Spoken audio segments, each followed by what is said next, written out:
morning, students. Let us start with chapter number 3, Atoms and Molecules. We will go for the introduction of the lesson. What you must understand is that for future chemistry, even in 10th standard or in future for 11th and 12th standard, this chapter forms the basis of so many different things. Different chemical formulae, how are they formed, right? Everything can be known from this chapter. Gradually, as the lesson will go ahead, we will start with the work. But first, we would have an introduction of the lesson. See, ancient Greek and Indian philosophers have always wondered about the unknown and unseen form of matter. Now we have so many scientific inventions and discoveries and all. In the very ancient age, when proper terms scientists is also not used, philosophers. So Indian philosophers and Greek philosophers, we always kept on thinking about that form of matter. We know what is matter, right? Anything that has mass and occupies space. So, we were thinking about unknown and unseen form of matter. The idea of divisibility of matter was considered long back in India, around 500 BC. Means, can matter be divided?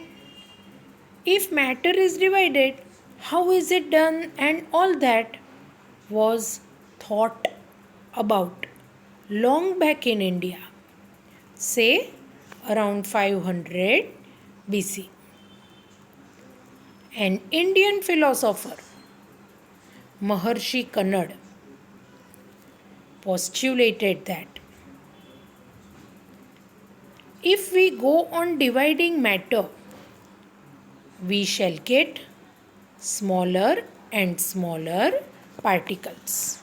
See, our philosopher, his name was Maharshi Kannad.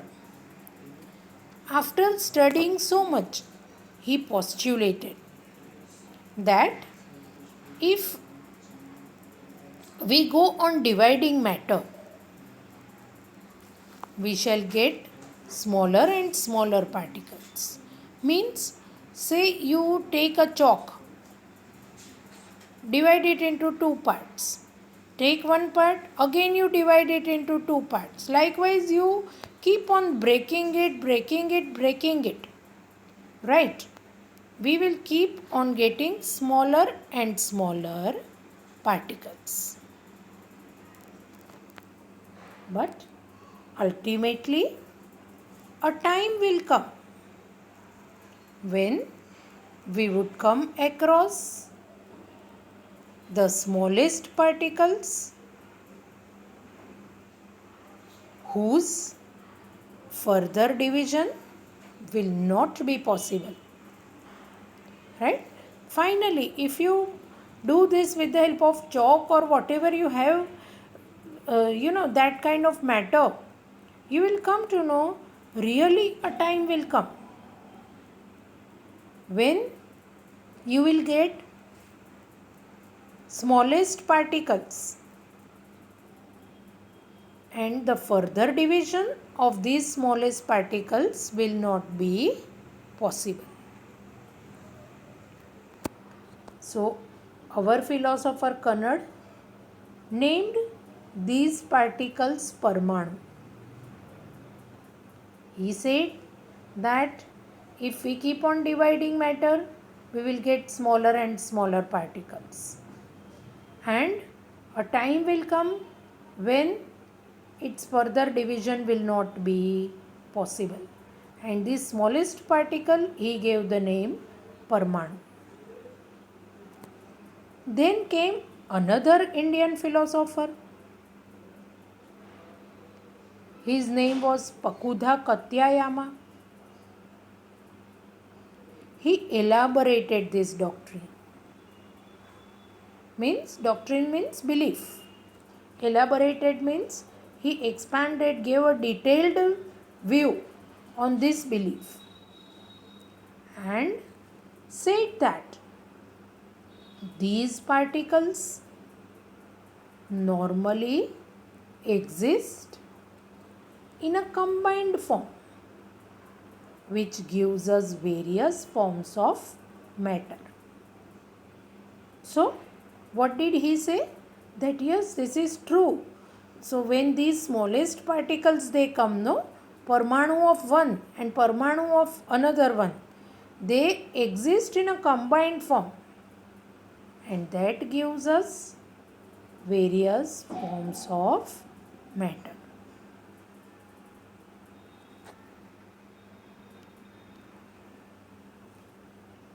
This was going on in India. Around the same era, ancient Greek philosophers Democritus and Leucippus suggested that if we go on dividing matter, a stage will come when particles obtained cannot be divided further.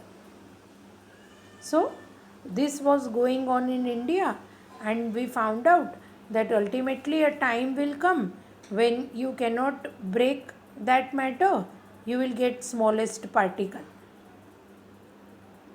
and that is nothing but Parmanu, as named by Maharshi Kannada.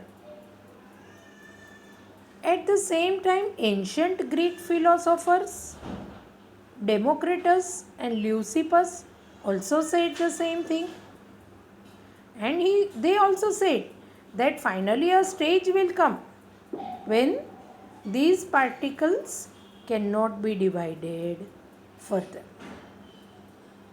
Democritus called these indivisible particles atoms.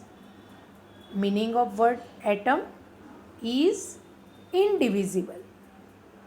So, just like our philosopher named it Parmanu, Democritus named it atoms, and we are using this form atoms. What is the meaning of atom? Indivisible. It is the smallest particle of the matter which is indivisible, means which cannot be divided further. Right? Democritus, an ancient Greek philosopher, was the one who gave this term. By the end of 18th century, scientists recognized the difference between the elements and compounds, and naturally became interested in finding out how and why elements combine and what happens when they combine. Now just to see, with this point I would like to present something very interesting for you. This will also form the basis of this chapter. See, by the end of 18th century, scientists recognized the difference between element. Hydrogen is an element. Oxygen is an element. But when they combine in fixed proportion and form H2O, that is water, water is a compound. So, scientists now came to know what is an element, what is a compound. And naturally, they were very much interested in finding out how these elements combine. Hydrogen and oxygen, or carbon and oxygen, whatever. Endless combinations probably. And why do they combine? And how do they combine? And what happens actually when these elements combine? Right? And that forms the basis of this chapter. Say for that matter, one simple example I would like to give. That let us take the example of carbon and oxygen. If one atom of carbon combines with one atom of oxygen, formula becomes CO and compound is carbon monoxide. Same carbon, if it combines with two oxygen atoms, it forms CO2, that is carbon dioxide. Right? So this is where the difference lies. Antoine L. Lavoisier laid the foundation of chemical sciences by establishing two important laws of chemical combination. Right? So, who laid the foundation of chemistry by two important laws of chemical combination?